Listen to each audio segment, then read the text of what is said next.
DA নিয়ে আবারও খুব গুরুত্বপূর্ণ আপডেট। ডিএ নিয়ে শীঘ্রই আসতে পারে বড় বার্তা, সরকারি কর্মীদের জন্য এলো বিরাট আপডেট। তো ভিডিওটি 1 সেকেন্ডের জন্য স্কিপ করবেন না, পুরোটা দেখবেন। তো ভিডিওটি শুরু করা যাক।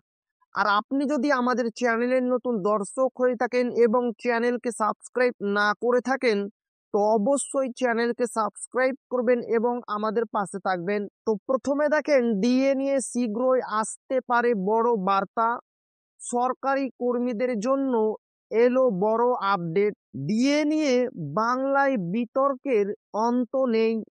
একদিকে যখন কেন্দ্রের লক্ষ লক্ষ সরকারি কর্মী থেকে শুরু করে পেনশনভোগীরা 53% হারে মহার্ঘ ভাতা পাচ্ছেন, সেখানে অন্যদিকে বাংলার সরকারি কর্মীরা 14% হারে ডিএ পাচ্ছেন।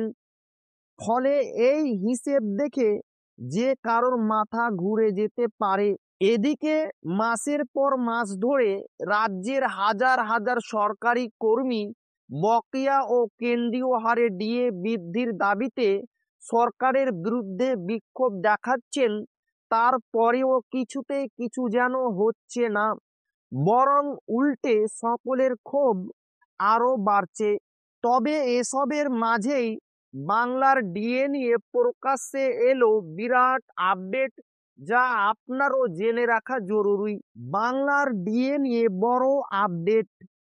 চলতি বছর নভেম্বর মাসে কেন্দ্রীয় সরকারি কর্মীদের ডিএ বৃদ্ধি করেছিল কেন্দ্রীয় সরকার।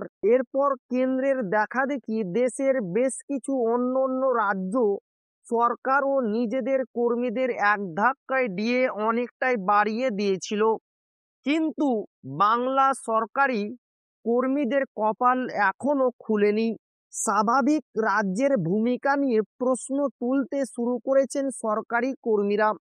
এখানে অবস্থায় কার্যত এবার ড্যামেজ কন্ট্রোল করতে আসরে নামলো সরকার বলে মনে করা হচ্ছে। মূলত অসন্তুষ্ট সরকারি কর্মীদের বার্তা দিতে বড় পদক্ষেপ করতে পারে তৃণমূলের ফেডারেশন বলে খবর। উদ্যোগ নেবেন মুখ্যমন্ত্রী মমতা বন্দ্যোপাধ্যায়। রাজ্যের লক্ষ লক্ষ সরকারি কর্মচারীদের ক্ষোভ প্রশমন করতে খোদ আসরে নামতে পারেন মুখ্যমন্ত্রী মমতা বন্দ্যোপাধ্যায় বলে খবর।